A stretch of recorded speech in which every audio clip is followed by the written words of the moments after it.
اعوذ باللہ من الشیطان الرجیم بسم اللہ الرحمن الرحیم و اور ما نہیں من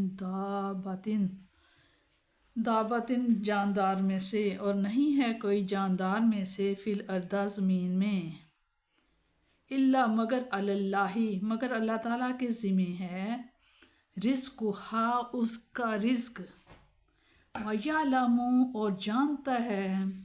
مستقرہا اس کے ٹھہرنے کی جگہ، ومستودعہا اور اس کی امانت رکھنے کی جگہ، کلن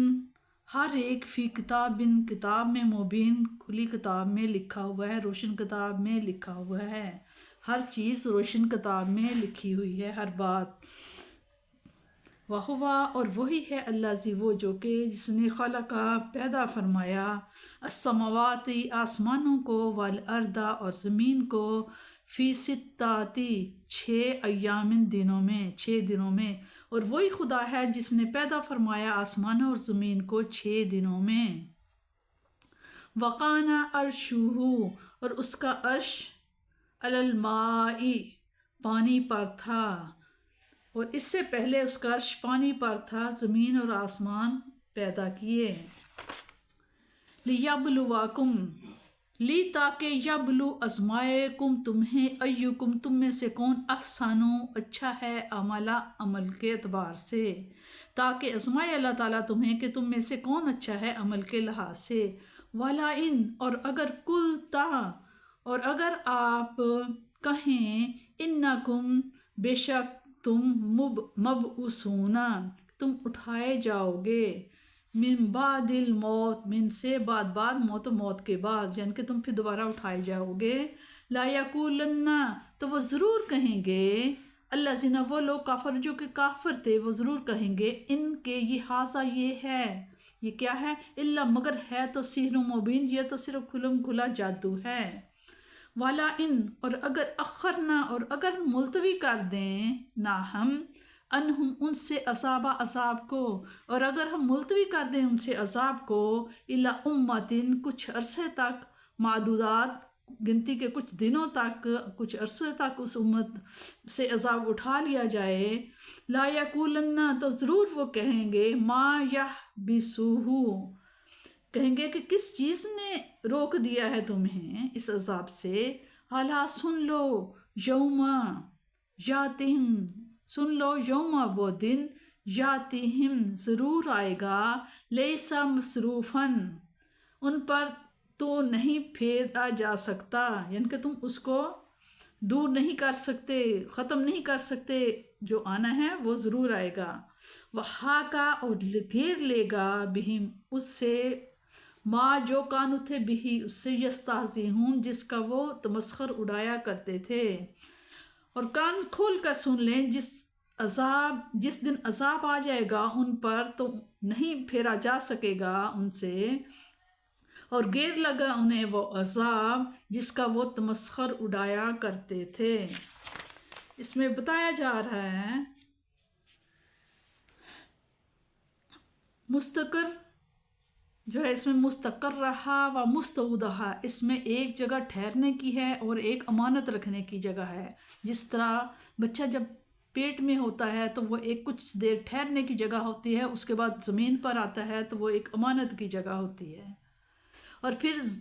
جو دنیا میں رہتا ہے وہ ایک امانت کی جگہ ہے، اور پھر اس کے بعد جب موت کے بعد وہ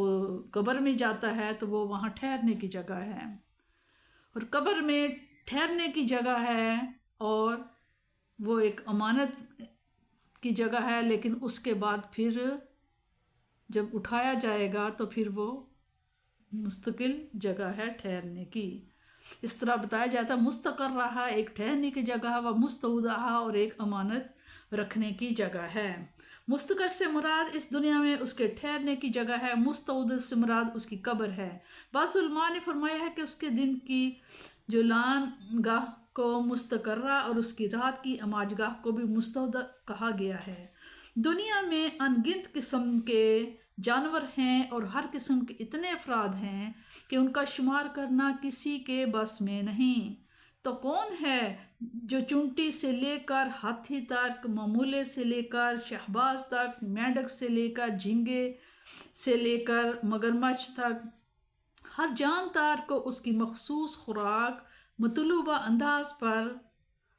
بہم پہنچا رہا ہے اللہ تعالیٰ۔ کسی کی مجال ہے کہ وہ یہ ذمہ داری اٹھا سکے؟ صرف اللہ تعالیٰ کی ذات ہے، جس کا لنگر خانہ کھلا ہوا ہے، جس کا دسترخوان نے کرم بچھا ہوا ہے، ہر چیز کو بروقت اس کی خوراک مہیا کر دی جاتی ہے۔ یہ اس نے اپنے ذمہ کرم پر لیا ہوا ہے کہ وہ ہر چیز کی ضرورت کا انتظام خود فرمائے گا۔ اگر خداوند کریم کو ہر چیز کا ٹھکانہ معلوم نہ ہو تو اسے خوراک کیسے پہنچائے گا؟ اب جب ہر چیز کو اس کی غذا مہیا کی جا رہی ہے تو معلوم ہوا کہ وہ ہر چیز کو جانتا ہے، اور مرنے کے بعد بھی جہاں جہاں کوئی مدفون ہوگا اس کا بھی اسے علم ہے۔ اے کفار، وہ خدا جس سے کسی چٹان میں چھپا ہوا کیڑا بھی مخفی نہیں، جو رات کے اندھیروں میں تاریک غار میں رینگنے والی چونٹی کو بھی دیکھ رہا ہے، تم ہزار اس سے چھپنے کی کوشش کرو، اس سے چھپ نہیں سکتے۔ اللہ تعالیٰ کے علم محیط کے بیان کے بعد اب اس کی قدرت کاملہ کا ذکر کیا جا رہا ہے۔ قرآن مجید میں کائنات کی تخلیق کی مدت کو 6 دن کے لفظوں سے تعبیر کیا گیا ہے۔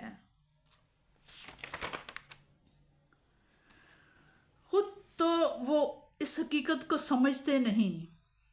اور اگر انہیں سمجھانے کی کوشش کی جاتی ہے کہ اس عمر عزیز کو یوں ہی ضائع نہ کرو، ان قوتوں سے اللہ تعالیٰ کی مخلوق کے لیے وبال جان نہ بنو، تمہیں مرنے کے بعد زندہ کیا جائے گا،